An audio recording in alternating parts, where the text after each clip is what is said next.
An 18-year-old daughter murdered her parents, cooked them, and divided the remains into plastic bags. When the police entered the scene, they were shocked by the sight before them. A young girl, only 18, sitting quietly on the bed, surrounded by 9 knives and 42 black plastic bags piled on the floor.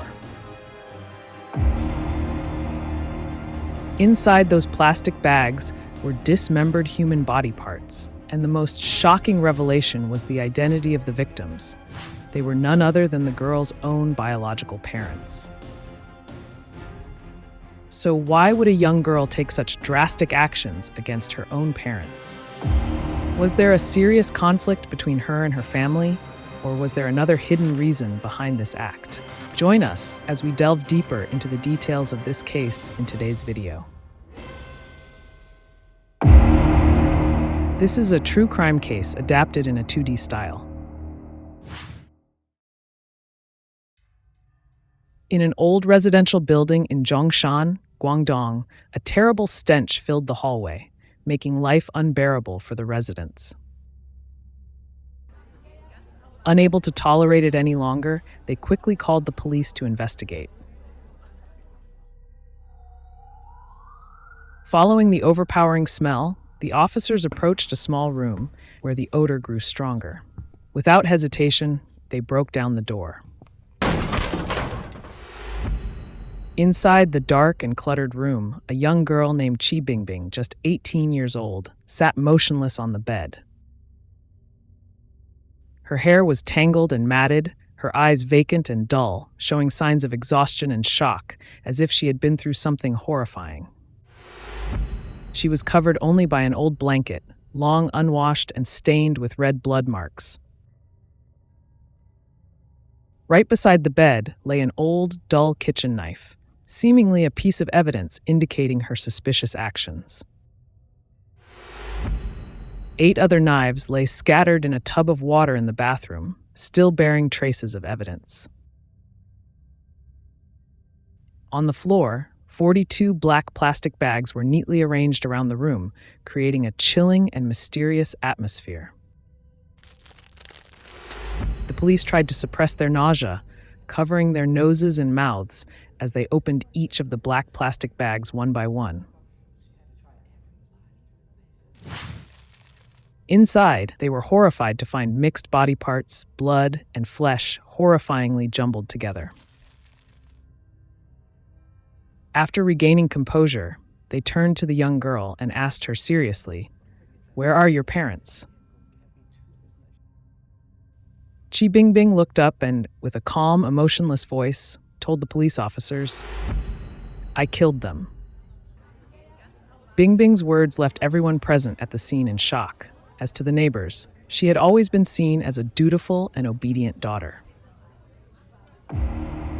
No one could have imagined that this young girl was capable of such brutal actions. Taken to the police station for interrogation, Bingbing began recounting her life, revealing that everything had changed drastically since she turned 16.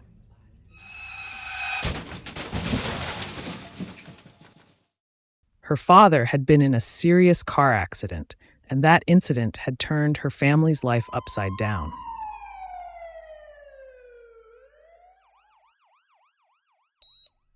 Bingbing's father was taken to the hospital for emergency treatment and was fortunate enough to survive the critical stage. However, during his treatment, doctors discovered he had cerebral venous thrombosis, requiring him to take medication regularly and to stay bedridden for long periods. This meant he could no longer drive trucks to support the family as he once did. Instead, the cost of treatment gradually depleted all their savings. Once the strong pillar of the family, he now became a burden on his loved ones. As his illness worsened, Bingbing's father became increasingly irritable, short-tempered, and emotionally volatile. He spent most days confined to bed, with alcohol as his only companion to escape the pain and overwhelming disappointment. Anytime someone said something he didn't like, he would immediately get angry, shouting and scolding his wife and daughter mercilessly, disregarding their feelings. His health deteriorated rapidly, and his illness progressed to the point where he lost all mobility, with his lower body completely paralyzed. This left him reliant on his family for every aspect of daily life. Determined to save her husband, Bingbing's mother endured everything and decided to move the family to Beijing, hoping to find the best doctors. For her, as long as there was a chance to help her husband recover, no amount of money was too much. But after exhausting all their savings, her father's condition showed no signs of improvement. Finally, the family had to return to Zhongshan, disappointed and exhausted. From then on, every time Bingbing came home, she was met with her father's despairing scolding.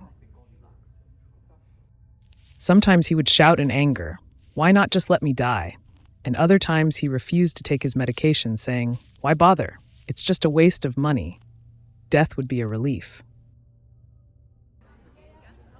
Her mother, already weak, became even more exhausted from the constant strain of work. Now she had to face a husband filled with constant anger, causing her patience to wear thin. Words like, "Let's just get a divorce," or "If we're going to die, let's die together," became common, reflecting the hopelessness and pain she endured daily. Meanwhile, although Bingbing tried to lock herself in her room, put on headphones, and focus on her computer screen, she couldn't escape the endless arguments between her parents. They often vented their frustration on her. "You're grown up now, but all you do is sit around. Why don't you get a job and earn money? What good are you being this useless?" And on September 11th, Bingbing's parents erupted into another fierce argument, the sound of cursing echoing throughout the house, neither willing to back down. Even though she tried to escape to her room, put on headphones, and immerse herself in video games, Bingbing still couldn't block out the familiar sounds. Her mother's voice, full of exhaustion and helplessness, screamed again, "Life is meaningless. We might as well die together." At that moment, Bingbing wondered to herself, how long will this dead-end life continue? Suddenly, a thought flashed in her mind. Maybe the only way to end all the suffering was to kill her parents, and then she would take her own life. After that thought, Bingbing unexpectedly pushed her door open and charged toward her mother. Her mother didn't have time to understand what was happening before her daughter pinned her to the floor, using all of Bingbing's strength to restrain her, leaving no chance to resist. Seeing her mother completely exhausted, Bingbing quickly bent down to pick up a plastic bag from the floor, pulled it tightly over her mother's head, and stretched it firmly.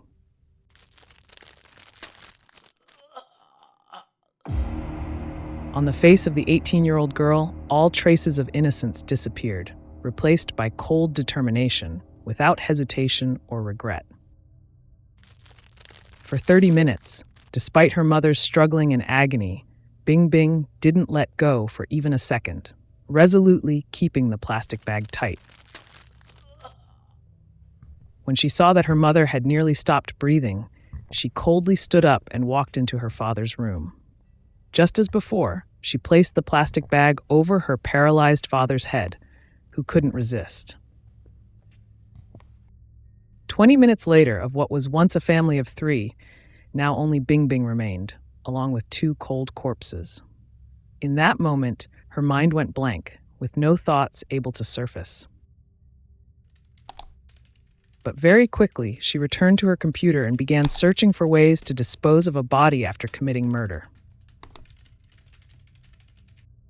The phrase, "body decomposition," immediately popped up on the screen, sparking a cold determination within her.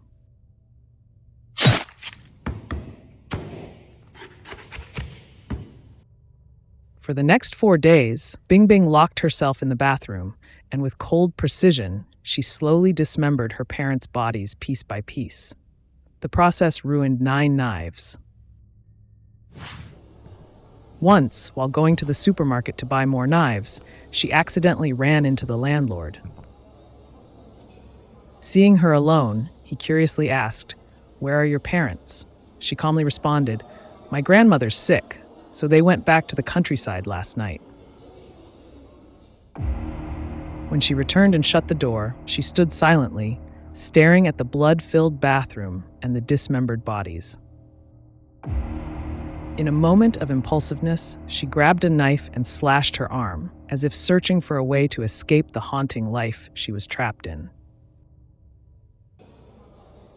Before this, Bingbing had attempted suicide multiple times, but before she could succeed, the stench from the decaying bodies began to spread, prompting constant complaints from her neighbors.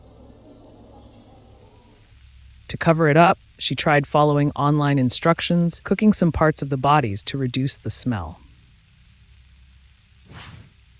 However, after boiling a few body parts, she realized this method wasn't effective. In the end, she switched to another approach, placing all the body parts into 42 black plastic bags. But this only fooled herself, as the smell continued to spread throughout the room, making it impossible to hide.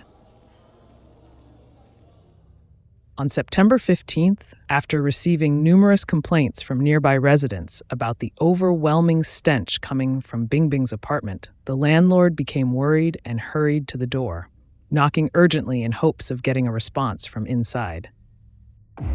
Inside the room, Bingbing lay still on her bed, holding her breath, not daring to make a sound, trying to hide her presence in fear. However, the landlord was not reassured by the unusual silence from the young girl who had been living alone. Concern for her safety drove him to find a way to check inside. He decided to climb up and look through the small window, trying to get a clearer view of the situation inside the room. That brief glance was enough to horrify him, causing him to step back, pale-faced, and immediately call the police. When the police broke down the door and stormed in, all of Bingbing's crimes were exposed, leaving no room for her to hide or escape. In that moment, she realized that all her efforts to cover up had been in vain, and the horrifying truth hidden within those 42 plastic bags could no longer be kept secret. The case of Bingbing killing her parents once it was made public shocked the entire nation. No one could believe that an 18-year-old girl could be the murderer who not only killed her parents, but also dismembered their bodies and even cooked parts of them. The case grew more complex and unpredictable as new details continuously emerged, overturning what initially seemed clear. During the first trial, Bingbing unexpectedly changed her testimony, leaving everyone in shock and raising many questions. She claimed that before the tragedy, her parents had taken sleeping pills together, intending to end their lives. They had made this decision after months of feeling hopeless, and she only acted as a way to help them escape the pain they could no longer endure. Bingbing further revealed a surprising detail. Years earlier, her mother had falsified her age so she could start school a year earlier than allowed. This meant that if her real age was taken into account at the time of the crime, Bingbing was still legally a minor. According to the law, this could place her under the protection of regulations for minors, which might result in a significantly different level of punishment. These new testimonies not only confused those present in court, but also forced the prosecution to reconsider the entire case from a new perspective. However, during the second trial, Bingbing's defense that her parents voluntarily took sleeping pills was outright rejected by the court. After a thorough forensic examination, the results showed that only one of her parents had signs of having taken sleeping pills before their death, while the other showed no indication of consuming such medication. This raised doubts about the accuracy of Bingbing's story that both parents had agreed to commit suicide together. The evidence became more complex when prosecutors delved into hospital records and discovered that Bingbing herself may have purchased the sleeping pills beforehand. It was highly likely that she used the medication to sedate one of her parents before carrying out her actions. Hospital records clearly indicated that she had obtained the pills during a medical visit, raising questions from the prosecution as to whether this was part of a premeditated plan. These details not only made Bingbing's testimony contradictory, but also increased suspicion that she might have carefully prepared for the event. The court's rejection of Bingbing's testimony regarding the sleeping pills and the new evidence from the hospital made the case increasingly complex and grim, forcing authorities to further clarify all aspects and seek the ultimate truth. Soon after, a shocking secret about Bingbing's true identity was revealed, leaving everyone stunned. Her eldest aunt privately met with the prosecutor to disclose that Bingbing was not the biological child of the parents she had always known. The aunt revealed that after Bingbing was born in their hometown in Hanam, she had brought the child to her younger sister and brother-in-law, a couple who longed for a child but were unable to conceive naturally. The name Bingbing came from a chance encounter chosen by her adoptive parents as a simple but loving name. On her household registration, her date of birth was the only piece of information truly accurate about her identity. By the time of the crime, Bingbing had actually reached adulthood, something she herself hadn't realized until this painful truth was uncovered. The news of her true identity was a massive shock to Bingbing.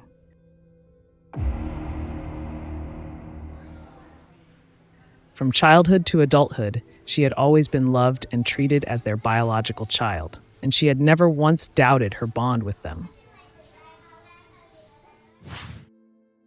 But now, knowing that they weren't her biological parents and that they had loved her so dearly, she realized she had mercilessly taken their lives.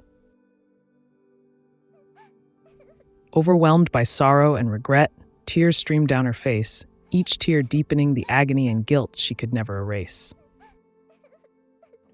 Bingbing stopped all further defenses, choosing to admit her guilt and accept any punishment the law would impose. As she understood, her actions were unforgivable. This great loss also left a deep wound in the hearts of Bingbing's aunt and uncle. Yet despite their grief, they chose to submit 5 letters to the court, pleading for clemency, hoping to save the niece they still considered their flesh and blood. In her tearful letter, her aunt wrote, "I have now lost the 2 people I loved most. If Tae Bingbing's life is also taken, our family will face extinction."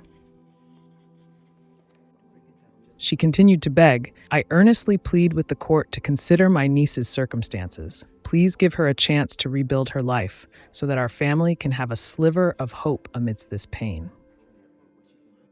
Finally, after many trials and defenses, the court sentenced Tae Bingbing to death, but also decided to suspend the execution for 2 years, giving her a slim chance to turn her life around. When she heard the verdict, Bingbing understood the meaning of the sentence. It was not only a severe punishment for her actions, but also a warning, giving her time to reflect and change. With deep gratitude, Bingbing bowed her head in thanks to everyone who had helped her, from her family to those who had written letters pleading for leniency, and even strangers who had followed her story. As the trial concluded, a reporter approached and asked, with a sympathetic look, "Looking back on everything, do you have anything you'd like to say to your parents?" Hearing this question, Bingbing fell silent, her face somber as if lost in bitter memories.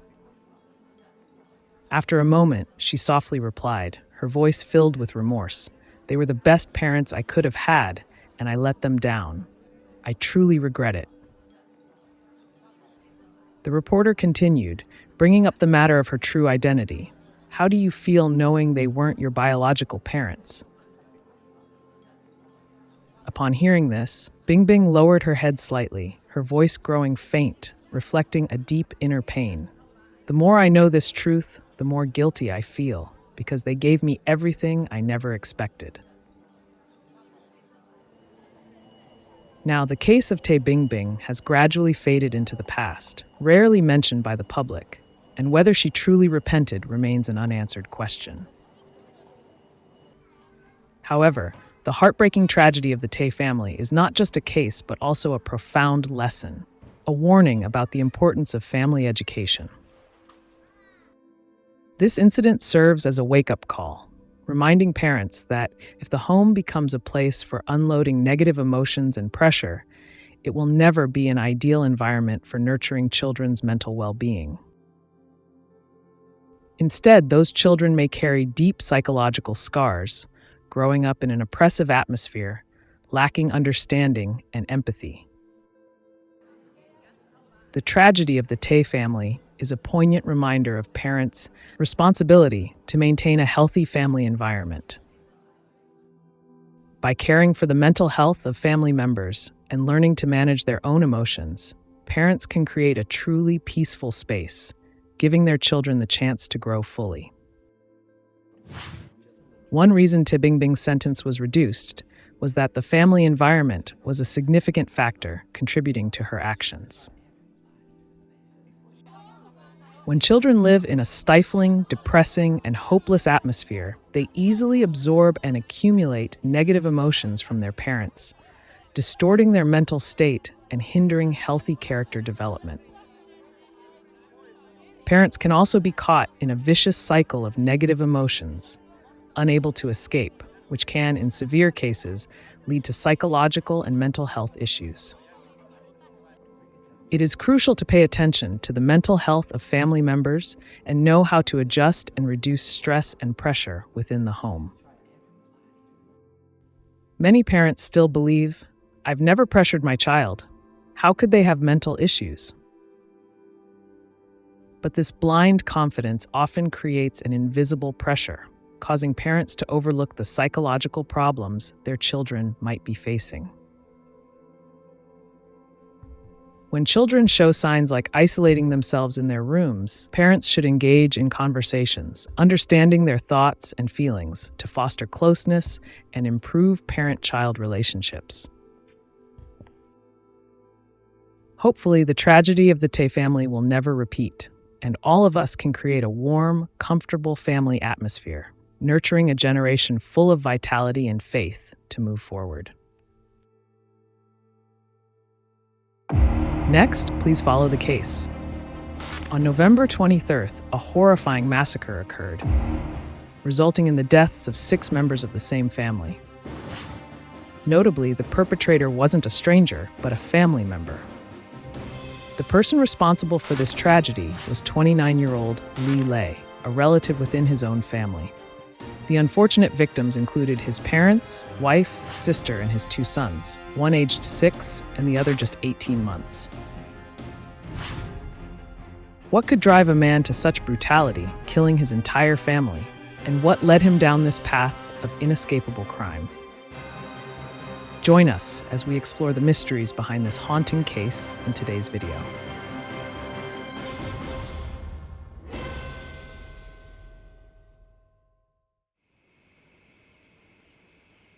On the night of the crime, between 11 p.m. and dawn, Lee Lei systematically used a knife to kill each member of his family.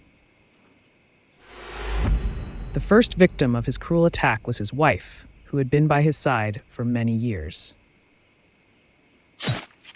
The bond of marriage couldn't stop the rage in Lee Lei's heart, and he killed his wife without hesitation.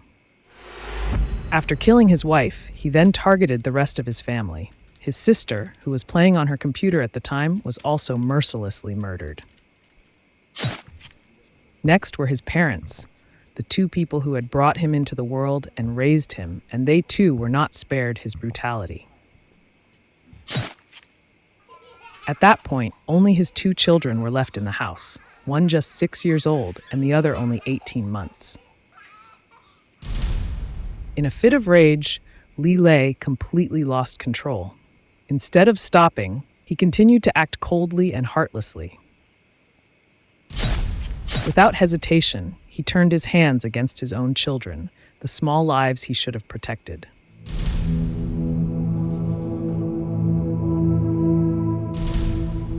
His anger turned him into a monster devoid of humanity, and in a short time, his entire family was killed by his own hands.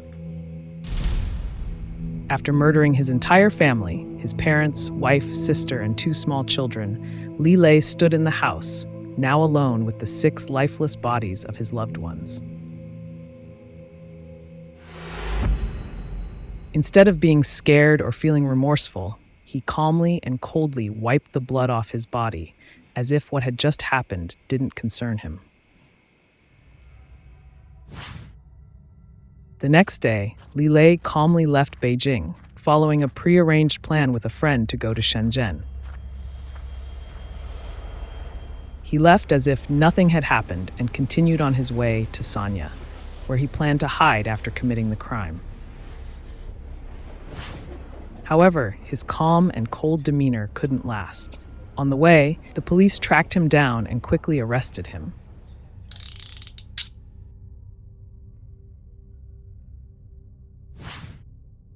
Meanwhile, back at Li Lei's home, worry among his relatives began to grow as days passed with no word from his family. Initially, they thought that perhaps Li Lei and his family were just busy or out of town. But as their calls went unanswered and no one opened the door during visits, concerns about something bad began to deepen. Soon, several relatives went directly to Li Lei's house, hoping to find an explanation. But when they arrived, the door was locked. The family then sought help from the building management and used a ladder to climb into the house through a window. As soon as they entered, a horrifying scene unfolded before their eyes. Bodies were scattered across the floor. They immediately called the police. When news of the massacre committed by Li Lei spread, everyone who knew his family, from relatives to neighbors and friends, was left in shock and disbelief. No one could believe that a family known for their happy, prosperous, and peaceful life could meet such a catastrophic end. To outsiders, the family had always been seen as exemplary, always harmonious, with no sign of major conflicts within.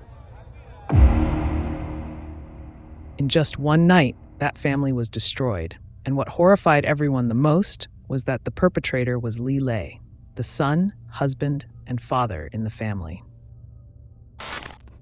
According to collected information, Li Lei was involved in businesses related to pawn shops, mortgages, and providing credit card cash withdrawal services. These jobs had the potential to bring in substantial income, and through them, Li Lei earned a considerable amount, enough to build a more financially comfortable life. Although some may have viewed his work as unconventional, it still provided financial stability for Li Lei. Beyond his earnings from work, Li Lei's family had also received compensation from a government land clearance project. The compensation amounted to over 5 million yuan, a large sum, enough for Li Lei's family to live comfortably without financial worries for a long time. Thanks to this compensation, combined with Li Lei's business income, his family maintained a comfortable and happy standard of living, with no signs of financial hardship. Outwardly, they were seen as a successful family living a prosperous life, admired by many who knew them. However, beneath that exterior, hidden conflicts and tensions had quietly built up, leading to the tragic disaster that followed. In his personal life, Li Lei was married with 2 small children. His youngest was only 18 months old, and the eldest had just started school. His small family appeared to live in peace and happiness, at least in the eyes of those around them. Lilay was also regarded as a good father, caring for his family, with no signs that would raise concern among others. Before the horrifying crime took place, Lilay, his wife, and other family members had attended a relative's wedding. At the event, everything seemed normal, with no signs or incidents foreshadowing the terrible events to come.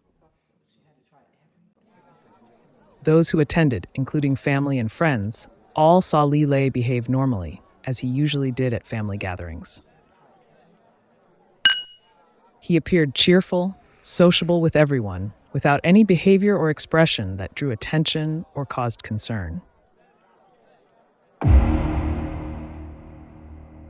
No one, not even the closest relatives of Lilay's family, could have imagined that just a few days later his entire family would be brutally murdered and that he would be the killer. On the surface, no one thought Lilay could be a man who had lost his mind, ready to kill his entire family. So, what drove him to such brutality and to commit such an unimaginable crime?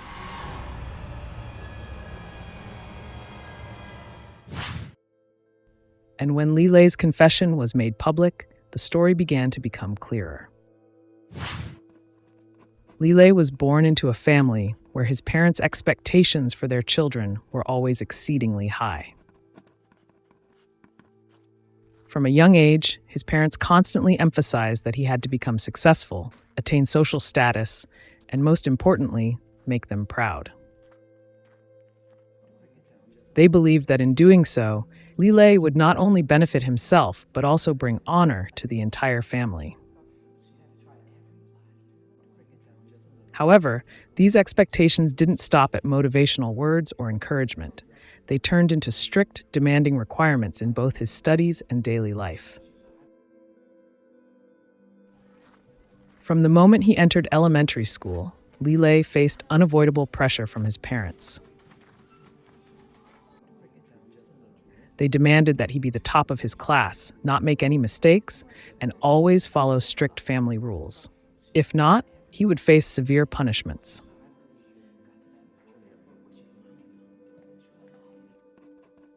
This created relentless tension throughout Lilay's childhood. Whenever he failed to meet his parents' expectations, he faced their extreme anger. His parents didn't just stop at scolding or reprimanding him. They frequently resorted to corporal punishment to teach their son. The repeated, harsh beatings left scars both physically and mentally, turning his childhood into a dark and painful experience. Moreover, Lilay's father was a heavy drinker. Almost every night, he came home drunk after long drinking sessions.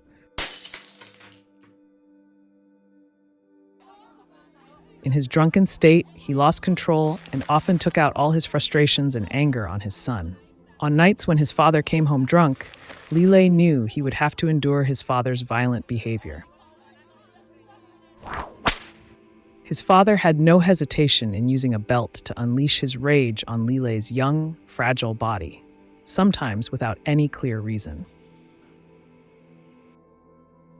Memories of his father's drunkenness, irrational anger, and harsh words haunted Lilay throughout his childhood. Over time, Lilay no longer saw his father as someone to be respected or loved, but instead as someone to be hated and despised. Each drunken fit, each beating, and every harsh word deepened Lilay's growing hatred for the man who had brought him into this world. From this relentless pressure and abuse, Lilay grew up with a heart full of hurt and resentment. The pressure from his parents' unrealistic expectations and the violence from his father gradually pushed him down a path of crime that no one could have foreseen. At 17, unable to bear it any longer, Lilay decided to run away from home and find a way to live on his own. Despite being lazy, playful, and having poor academic performance, Lilay was intelligent and resourceful. After leaving his family, he quickly found ways to make money and built a life for himself without relying on his family. Lilay achieved considerable success in the business of credit card cash withdrawals and trading mortgaged assets. He also invested in the massage industry and reaped many rewards, amassing wealth through his own efforts. However, despite these achievements, which were admired by outsiders, his parents didn't value them at all. In particular, Lilay's father always looked down on his way of making money, considering it dishonorable work. His father always wanted him to pursue a respectable career that would bring pride to the family. The disappointment and pressure from his family created deep conflicts between Lilay and his parents, ultimately leading to the tragedy that followed. Meanwhile, after Lilay got married and had children, his once close relationship with his wife began to change. His wife worked in multi-level marketing and often asked him to financially support her business ventures. It didn't stop at just asking for money. She constantly criticized and scolded Lilay, intensifying the conflicts between them. This added even more pressure and frustration for Lilay in his family life. Lilay's younger sister, though still in school, often sided with their parents and mocked her brother. On the day of the incident, at a family wedding they all attended, Lilay's father publicly humiliated him in front of friends and relatives. His father not only belittled his work, but also continuously insulted him in front of everyone. This humiliation was the final straw, prompting Lilay to decide to eliminate all members of his family. As for his two unfortunate young children, in his madness, Lilay believed that if no one in the family survived, then his children would have no one to care for them. He thought it was better to end their lives early than to leave them abandoned, with no one to rely on. After being arrested for murdering his entire family, Lilay openly confessed to all his crimes and fully cooperated during the interrogation process. Thanks to his cooperation, the investigation and trial proceeded quickly and smoothly. In the end, with the serious charge of murdering his loved ones, Lilay could not escape the death penalty.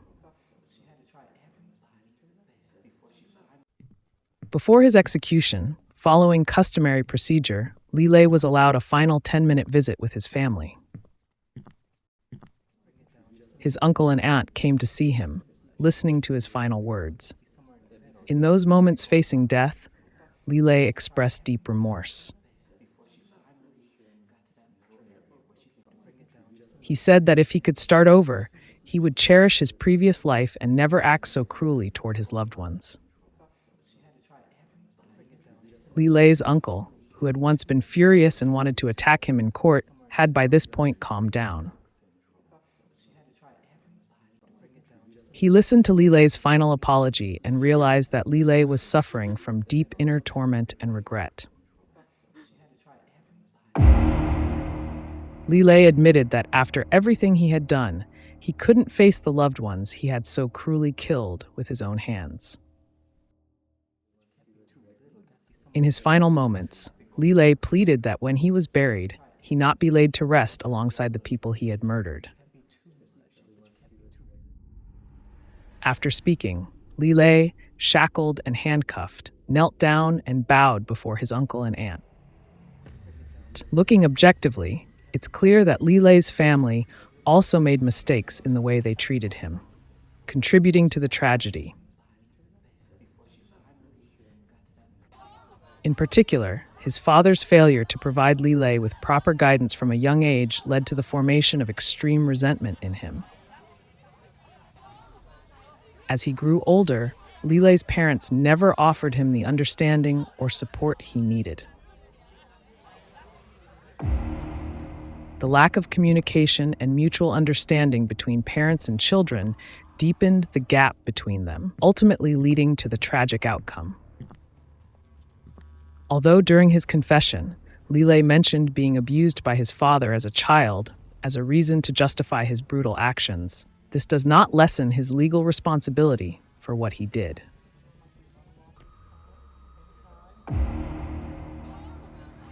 Additionally, Lilay spoke of his wife's constant demands for financial support, along with complaints from his mother and sister.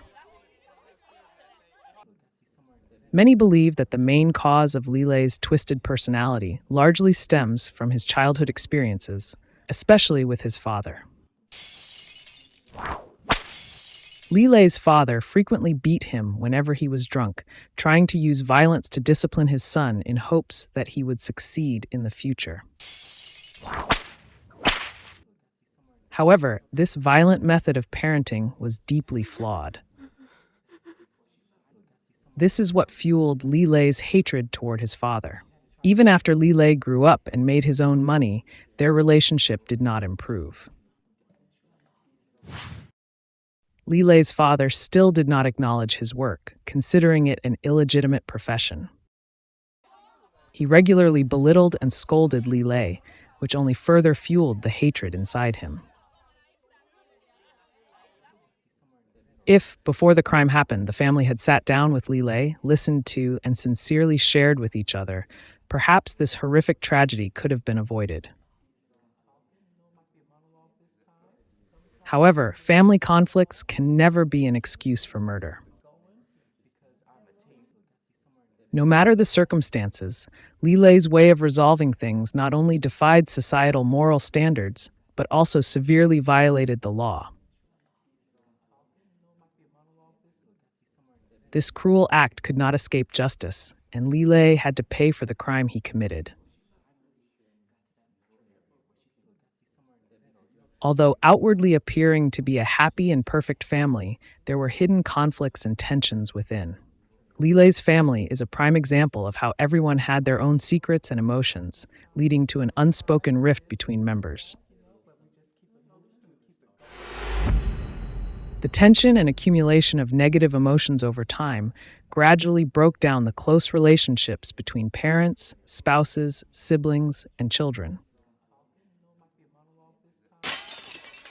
As a result, the bonds between family members were severed, and the tragedy occurred when the entire family was destroyed by the hands of one of their own. From a legal standpoint, the domestic abuse by Lilay's father was against the law.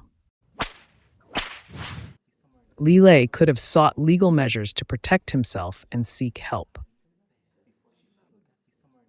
Regarding his wife's excessive financial demands, Lilay could have chosen to divorce her to escape the situation. Unfortunately, instead of controlling the malice in his heart, Lilay allowed resentment to take over, leading to an unforgivable crime. Besides facing criminal charges, Lilay also had to compensate the relatives of the 6 people he murdered. The specific compensation amounts would be determined based on regulations concerning damages for violating a person's life. The compensations included funeral costs for the 6 victims, living expenses for Lilay's wife's parents, compensation for the victims' deaths as prescribed by law, and emotional damages for other relatives of the 6 victims. The reason Lilay had to bear civil liability was that his act of intentional murder not only involved criminal charges, but also violated the right to life of others. Intentional murder is one of the most serious crimes in the legal system, and even though the death penalty may be the harshest punishment the offender faces, it is not enough to alleviate the pain endured by the victims' families. Imprisonment or the death penalty serves to punish and deter crime, but the wounds suffered by the victims' families, especially the emotional loss, cannot be compensated by such punishments. For this reason, civil compensation becomes extremely necessary and important. While it cannot bring back the lost loved ones, financial compensation can help the victims' families cope with immediate difficulties. When a person dies, their family not only suffers emotional pain, but also faces financial difficulties due to the loss of a breadwinner or supporter. Civil compensation is a form of economic assistance that helps the victims' families overcome the material losses they face after such a great loss. It is not only financial support, but also a way to demonstrate the offender's responsibility for the consequences they caused.